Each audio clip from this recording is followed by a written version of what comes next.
नमस्कार सभी को। इस समय मैं अयोध्या में मौजूद हूँ और हमारे साथ प्रेस क्लब के अध्यक्ष किस स्थिति में है भैया। इनके पैर 3 जगह से फ्रैक्चर हो चुके हैं और सर में गंभीर टाके लगे हुए हैं, वो भी 1-2 टाके नहीं, कम से कम 20-25 टाके लगे हुए हैं। लीला जब से शुरू हुई तब से मुख्यता से भैया ने उसे प्रसारित किया है और वहाँ के कलाकारों का इंटरव्यू भी किया। यहाँ तक मुख्यमंत्री योगी आदित्यनाथ का भी भैया ने इंटरव्यू किया है और बड़े बड़े लोगों का इंटरव्यू किया है। लेकिन आज क्या स्थिति है आप देख सकते हैं, किस स्थिति में ये पड़े हुए हैं। ये बहुत ही दुखद है। लेकिन कहा जाता है इंसान जब तक उपयोग के लायक रहता है तब तक उसका सभी लोग उपयोग करते हैं, लेकिन जिस दिन वो लाचार और मजबूर हो जाता है उसे कोई पूछने नहीं आता। ये बहुत बड़ा सवाल है कि संसार का व्यक्ति कितना स्वार्थी है। ऐसा शख्स है जो भैया को नहीं जानता, लेकिन कहा जाता है 3 तारीख से जब से ये घटना हुई है शायद भैया के पास कोई हाल चाल लेने तक भी नहीं आया। ये बहुत ही दुखद और निंदनीय है। यहां तक कि सभी पत्रकारों को यह लग रहा था कि भैया को आर्थिक सहायता भी की जा रही है और सरकार भी सहयोग कर रही है, लेकिन ऐसा कुछ नहीं हो रहा है। एक समय था कि देश के जाने पहचाने पत्रकारों में गिने जाते थे। कोई भी ऐसा चैनल नहीं होगा जिस पर भैया का इंटरव्यू आपको देखने को ना मिला हो, लेकिन आज इस स्थिति में है, इनके पास कोई नहीं है। तो मैं अपने उन पत्रकारों से भी कहना चाहता हूं कि जो आप लोग आंख पे पट्टी बांध कर रखे हुए हो कि नहीं भैया के पास तो तमाम लोग पहुंच रहे हैं, तमाम प्रकार की आर्थिक सहायता मिल रही है, हर प्रकार से लोग लगे हुए हैं, लेकिन सच्चाई कुछ और है, आप देख सकते हैं। तो मैं उन पत्रकारों से भी कहना चाहूंगा, आज इनकी ये स्थिति है, कल हमारी आपकी भी यही स्थिति हो सकती है। जिसके लिए आप वर्क कर रहे हैं वो भी आपका साथ छोड़ देगा। ये बहुत ही दुखद है। यहां पर नेटवर्क 10 के जो ब्यूरो हैं वो हमारे साथ मौजूद हैं। प्रशांत शुक्ला जी, एक्सीडेंट हुआ था तो उस समय यही थे और इन्होंने ही अस्पताल पहुंचाया था। अगर भैया को अस्पताल शायद नहीं पहुंचाते तो शायद भैया की कुछ और स्थिति होती। अब आइए उन्हीं से जानते हैं कि पूरा घटना क्या हुआ था। सबसे पहले आप अपना परिचय दे दीजिए। जी नमस्कार, मेरा नाम प्रशांत शुक्ला है और इस समय network 10 national TV news channel का मैं ब्यूरो चीफ हूँ अयोध्या मंडल का जी। और करीबन दिनांक 3 अक्टूबर को 6:30 बजे के आसपास आप महेंद्र त्रिपाठी जो वरिष्ठ पत्रकार हैं, प्रेस क्लब के अध्यक्ष भी हैं, इनका एक्सीडेंट हुआ था और मैं उस समय जो फिल्मी रामलीला हो रही है उसमें मैं मौजूद था। उसमें मेरी सिस्टर है, वो कौशल्या माता पार्वती माता रोल कर रही थी, उसमें मैं गया हुआ था। तो 6:30 बजे के आसपास ये इनका ऐसा एक्सीडेंट दुर्घटना जो हुई उस पर मुझे कॉल आया। करीबन 7 बजे, 6:30 बजे हो गए, कुछ पत्रकार वहाँ मौजूद भी थे। जब भीड़ देखे वहाँ पहुंचे तो देखे कि पर महेंद्र त्रिपाठी सर है वहाँ पे, तो फिर सब आपस में एम्बुलेंस को फ़ोन करना, आपस में एक दूसरे को बताना कि ऐसी चीज़ें हो रही है। करीबन मेरे ख्याल से 6:40 6:50 पे मेरे साथ एक पत्रकार आनंद त्रिपाठी जो अमृत समाचार के ब्यूरो हैं वो, और एक अंकुर पांडे, 2 लोग थे और फ़ोन आया आनंद त्रिपाठी जी के पास, मेरे साथ खड़े थे, उसमें मौजूद थे, तो कि महेंद्र त्रिपाठी प्रेस क्लब अध्यक्ष जी का एक्सीडेंट हो गया। तो पहले हम लोग सोचे ऐसी कोई चीज़ तो नहीं, फिर जब पता किया तो सही में सारी चीज़ें, फिर मैं तुरंत अपनी फॉर्च्यूनर उठाया, तुरंत ही मैं आनंद त्रिपाठी जी और अंकुर पांडे जी के साथ तुरंत वहाँ पहुँचा। जब घटना पे मौजूद वहाँ पहुँचा, जैसे देखा तो फिर मुँह से ब्लड आ रही थी, सर से बहुत गंदे तरीके की ब्लड आ रहा था और फिर पैर मतलब पूरा जैसे लग रहा था कि लटक गया था अलग तरीके का, तो समझ में आ गया था कि टूट गया है। तो बहुत मतलब गलत स्थिति में हम लोग ने देखा। तो मैं तुरंत ही इनको अपने फॉर्च्यूनर बैठाया और हम और आनंद त्रिपाठी जी और कहते हैं अंकुर पांडे और 1-2 लोग और जो पत्रकार थे वो सब हेल्प करके बैठाए गाड़ी में। तुरंत ही फिर दर्शन नगर हॉस्पिटल के लिए हम लोग निकल गए। वहाँ पे जब पहुँचे, मौजूद जैसे वहाँ पे पहुँचने के बाद तुरंत ही हम लोग ने इनको फिर एडमिट कराया। एडमिट कराने के बाद जो भी ट्रीटमेंट और प्रोसीजर स्टार्ट होते हैं वो सारी चीज़ें करवाने के बाद फिर वहाँ पे सारे इनके भाई के पास फ़ोन आ गया, इनके भाई लोग पहुँच गए, इनके भतीजे से पहुँच गए। तो आगे जो प्रोसीजर था वो सारी चीज़ें फिर करवाए। फिर आज आप स्थिति देख ही सकते हैं। पर ये दुख घटना जो हुआ है ये किसी के साथ भी हो सकता है।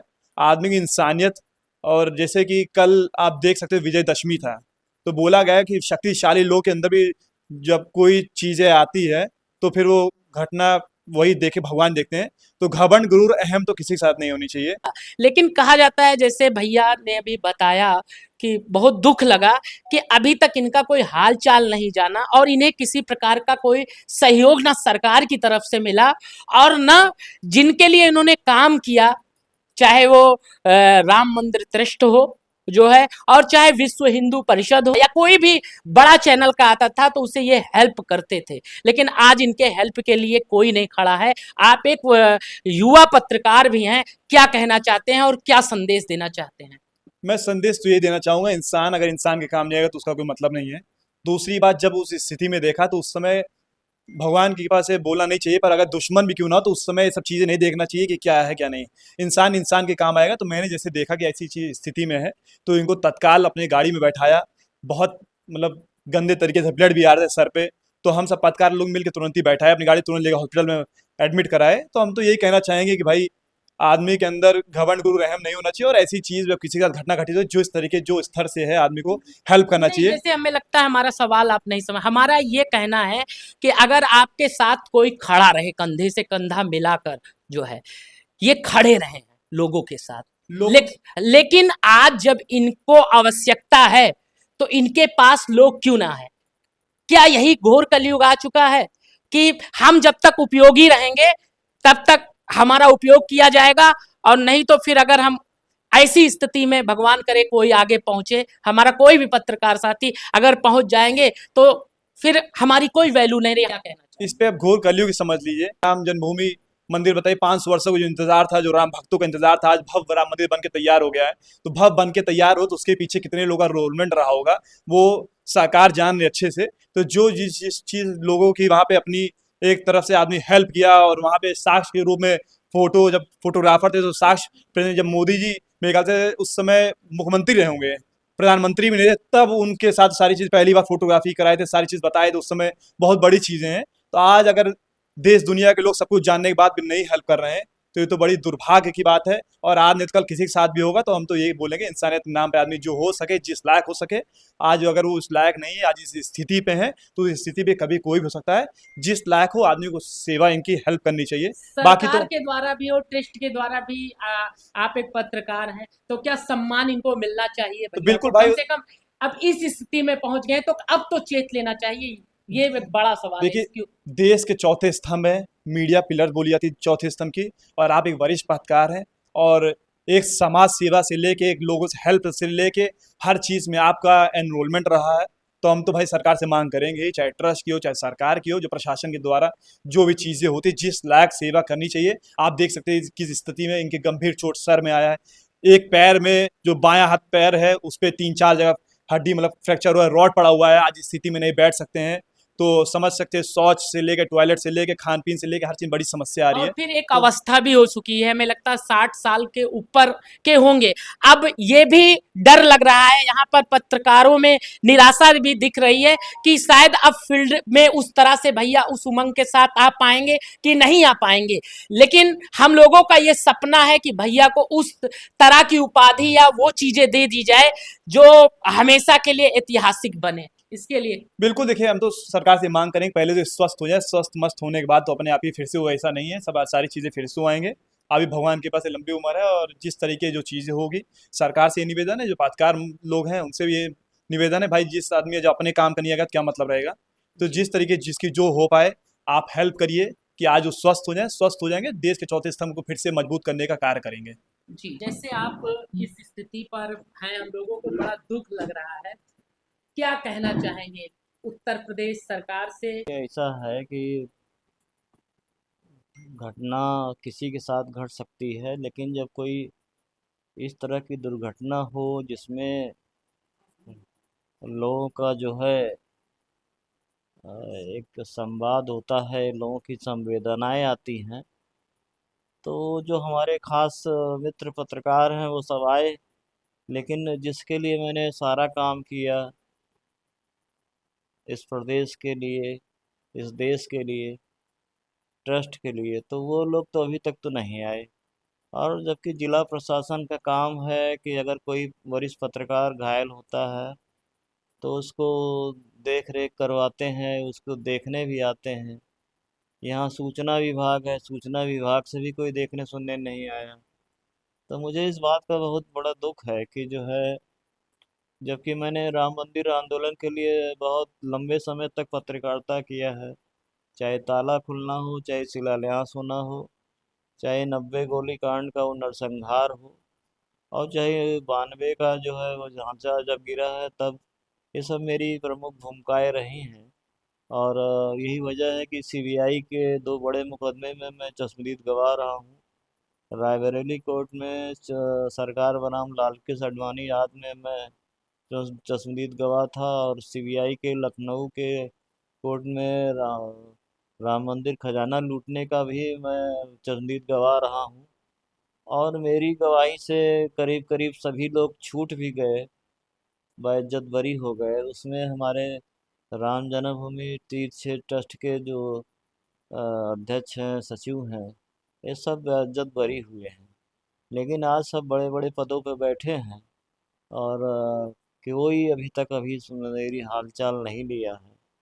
तो मुझे इसी बात की तकलीफ है कि मैं आज इतनी असहनीय पीड़ा से ग्रसित हूँ। और एक दुर्घटना जो हुआ है वो जो है आश्चर्यचकित करने वाला है कि घटना नहीं है, एक बहुत बड़ी साजिश है। जो राम मंदिर भव्य मंदिर बन रहा है, उसके जो विरोधी लोग हैं, चूँकि मैं हमेशा मीडिया की सुर्खियों में रहा हूँ, वो चाहे मुख्यमंत्री जी के साथ हो, चाहे प्रधानमंत्री जी के साथ हो।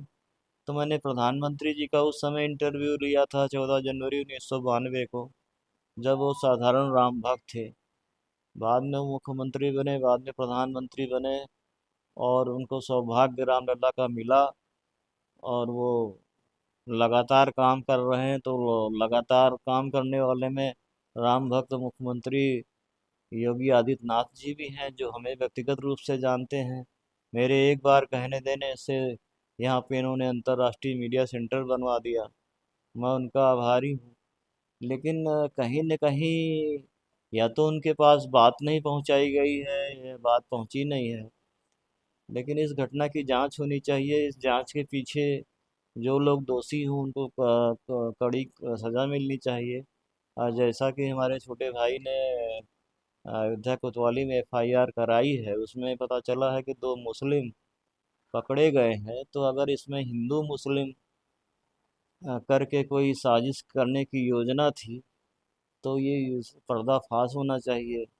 और जो भी लोग दोषी हों उनको मतलब सख्त सज़ा मिलनी चाहिए।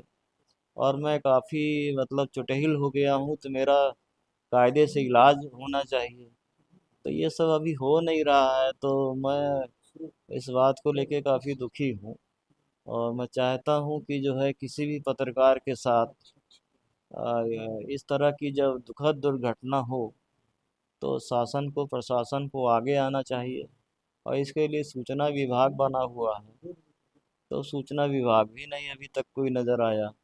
और वैसे तो मुख्यमंत्री राहत कोष में बड़ी बड़ी जो है योजनाएं रहती हैं, और ऐसे में मदद की जाती है। अभी तक कोई मदद करने आया नहीं है। अब मेरे पैर में राड पड़ा हुआ है, मेरे मतलब सीने पे भी काफ़ी वार है, और आप देख सकते हैं कि मेरे सर पे कई कांटे लगे हुए हैं। तो ये साधारण घटना ना मानी जाए, ये मानी जाए कि इसके पीछे भी साजिश करने वाले लोग हैं, और उस उन लोगों की भी जांच पड़ताल होनी चाहिए। एक सवाल ये जहन में है और जनता का भी कि आपने इतना योगदान किया है जो है समाज के लिए और चौथे स्तंभ भी हैं जिस प्रकार से प्रधानमंत्री जी अपने भाषण में बोलते हैं। लेकिन जैसे एक जहन में लोगों के ये दिमाग में बैठा हुआ है कि आपको भरपूर सहयोग शासन प्रशासन और जिनके सबके द्वारा आपको प्राप्त हो रहा है और आपके पास सब लोग आ रहे हैं, आपको किसी प्रकार की प्रॉब्लम नहीं है, आपको आर्थिक सहायता भी अच्छी मिल रही है। इस पर आप क्या कहना चाहेंगे ये कि ये बात बिल्कुल सच है या ये झूठ है? बिल्कुल गलत है। केवल लोगों की जो बस फ़ोन से जो है, ये कुछ लोगों ने, फिल्मी सितारों ने और तमाम ऐसे अधिकारियों ने हमें फ़ोन किए हैं कि आपकी मदद होगी, पर कोई मदद मेरी अभी तक करने न आया, न कोई देखने आया। तो ये दुखद है। और इसके लिए मैं क्या कह सकता हूँ कि जब कोई मदद ही नहीं कर रहा है और मदद के नाम पे केवल हमारा कुप्रचार कर रहा है, तो ये गलत है। और ऐसे बयान की मैं निंदा करता हूँ। तक तो कोई हमको देखने तक तो आया नहीं, मदद की तो कोई बात ही नहीं है। बस केवल प्रशांत शुक्ला जी, चूँकि वरिष्ठ पत्रकार हैं, इन्होंने हमको मतलब ऐसी हालत में देखा कि मेरी दुर्घटना और मेरी जो है खून निकल रहा है, मेरी कई तरह की परेशानी देखी उन्होंने। तो ये युवा पत्रकार के नाते इन्होंने मुझे जो है हॉस्पिटल में भर्ती कराया।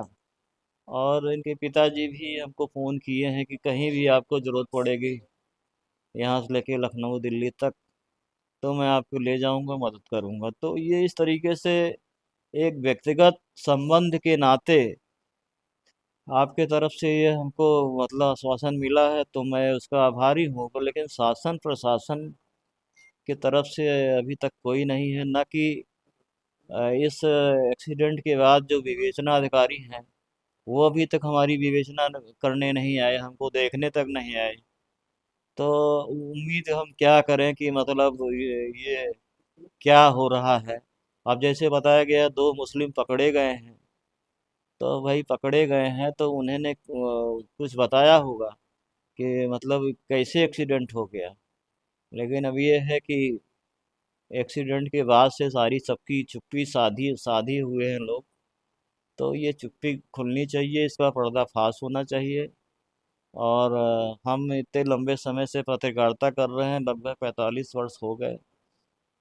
हमने सबकी मदद की। हम जब भी कोई पत्रकार के साथ कोई दुर्घटना घटना होती थी, हम उसकी मदद में लग जाते थे। उसको हॉस्पिटल और प्रशासन और सब जगह जाके उसको उस तरह से मुहैया कराते थे उसको उसको कोई कष्ट ना हो।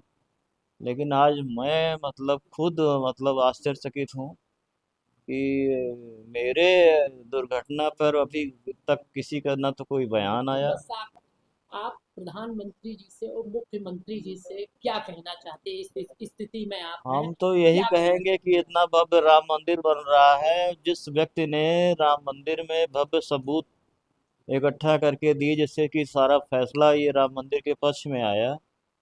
और मैं रामलला के दरबार में लंबे समय तक राम जन्मभूमि स्टूडियो चलाया। और मुझे बड़ी खुशी होती थी कि चलिए जब भी फैसला आएगा तो राम मंदिर के पक्ष में आया। तो आया भी फैसला और राम मंदिर भी बन रहा है।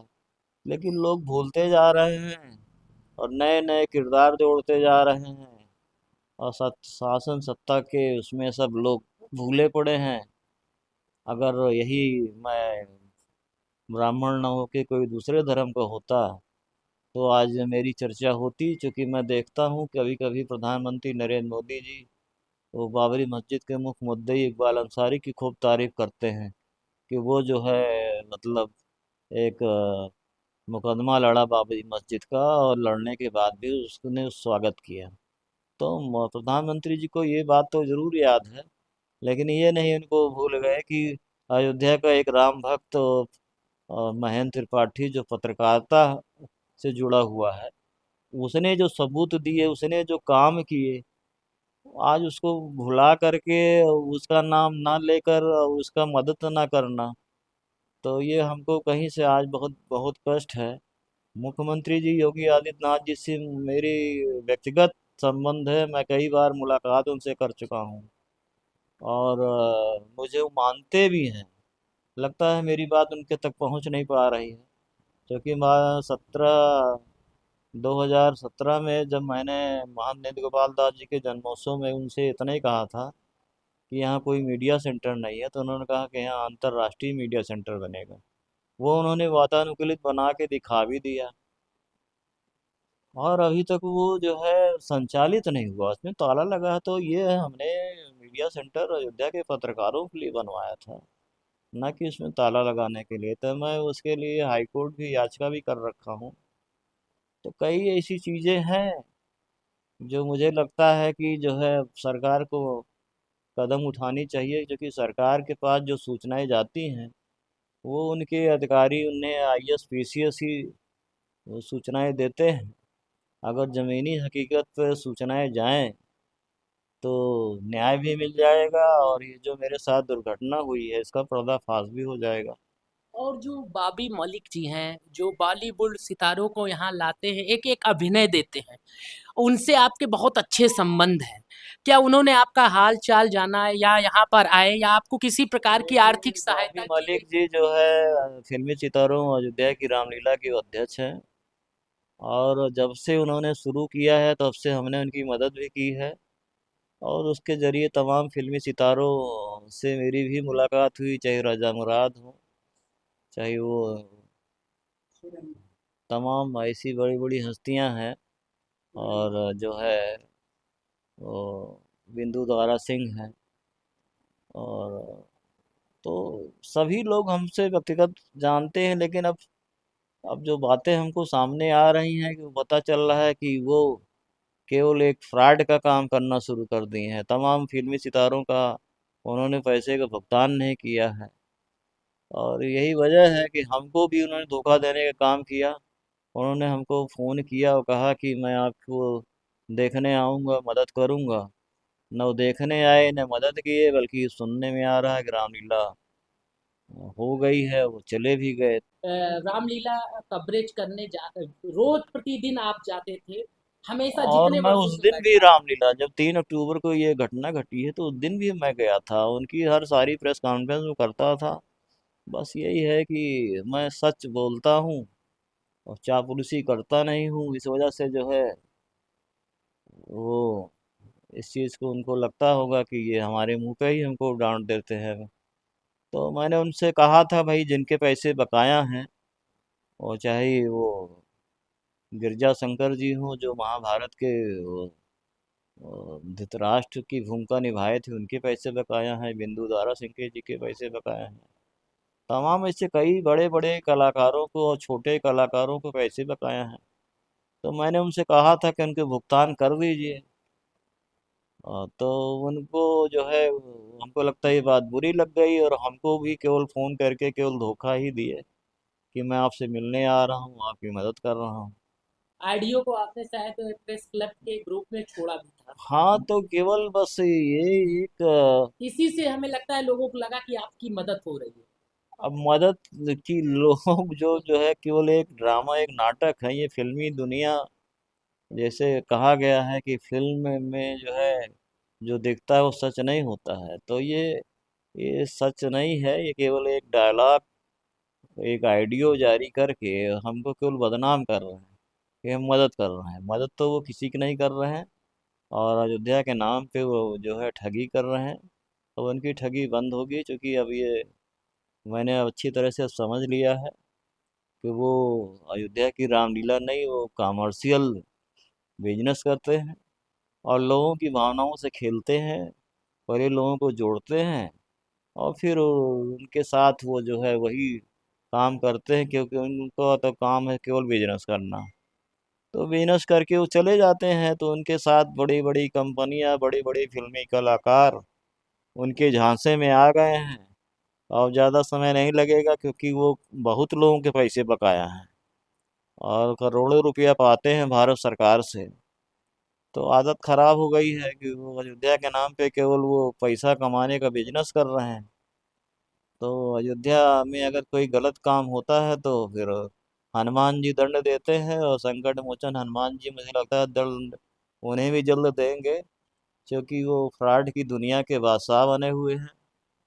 तो केवल ठगी करो और पैसा वसूलो तो ये ज़्यादा दिन तक काम चलने वाला नहीं। जितने भी अयोध्या के पत्रकार हैं, मैं सिर्फ एक चीज कहना चाहता हूं, हो सकता है आप आर्थिक मदद ना कर पाए, अगर हो सके तो आर्थिक भी मदद करिए, क्योंकि आज भैया के साथ कोई घटना हुई है तो कल आपके साथ भी हो सकती है। लेकिन कहा जाता है बूंद बूंद से घड़ा भरता है, तो जो मदद हो सके सब लोग करने का प्रयास करिए। अगर आप आर्थिक मदद नहीं कर सकते तो कम से कम आइए यहाँ एक न्यूज बनाइए और भैया का जो संदेश है उसे केंद्र सरकार तक, हो सके प्रधानमंत्री तक ये चीजें ना पहुंच रही हो या मुख्यमंत्री तक ना पहुंच रही हो। लेकिन कहा जाता है कि मीडिया में बहुत बड़ी ताकत होती है। तो आज आप अपने ताकत का परिचय दीजिए, कुछ ना करिए, भैया के लिए आइए, एक वीडियो बनाइए और उस वीडियो को प्रसारित करिए और जितना हो सके लोगों तक पहुंचाने का प्रयास करिए, जिससे भैया की मदद भी हो सके और हो सके राज्य सरकार जो हम लोग एक उम्मीद रख रहे हैं या केंद्र सरकार, उसके द्वारा कोई ऐसा पुरस्कार मिले जिससे हमारे पत्रकारों का बढ़ सकता है, जब भैया को वो सम्मान मिलेगा, क्योंकि उस सम्मान के लायक हैं और आज इस स्थिति में है। लेकिन जब आप लोग इतनी सहायता करेंगे तो मैं चाहूंगा कि आप लोग प्रतिदिन प्रयास ये करिए कि भैया के लिए कुछ ना कर पाइए तो अगर बोलना जानते हैं तो बोलकर वीडियो डालिए, लिखना जानते हैं तो लिख कर डालिए, और उसे ट्विटर हैंडल पर टैग भी करिए, क्योंकि जब कोई चीज टैग किया जाता है शासन प्रशासन को, वो संज्ञान में आता है। आज दर्द में है, अगर ये चीज आप नहीं करोगे तो कल ये स्थिति हमारी आपकी भी होगी। जिनके पीछे हम भाग रहे हैं, जिनके लिए सब कुछ कर रहे हैं, वो आपके पास नहीं आएंगे। तो कम से कम हम एक परिवार हैं, हम तो एक दूसरे की मदद कर सकते हैं। तो एकता लाइए और एकता लाने के साथ जो है कम से कम ये काम आप लोग करिए। और जो बहुत सी योजनाएं पत्रकारों के लिए भी सरकार लाती है, लेकिन उसका लाभ तब मिलेगा जब वो वहां तक अधिकारियों तक संज्ञान में आएगा, हो सके लोगों तक ना आ रहा हो तो वो चीजें आप सवाल भी पूछिए कि ये योजना इनके लिए आई या हमारा भाई इस दर्द में है, उसको काहे मदद नहीं हो रही है। जब हम लोग सवाल करना शुरू करेंगे तभी उसका लाभ मिलेगा। बस यही हाथ जोड़कर प्रार्थना है, बस यही इतना। अगर कोई बात गलत लगी होगी तो क्षमा कर दीजिएगा।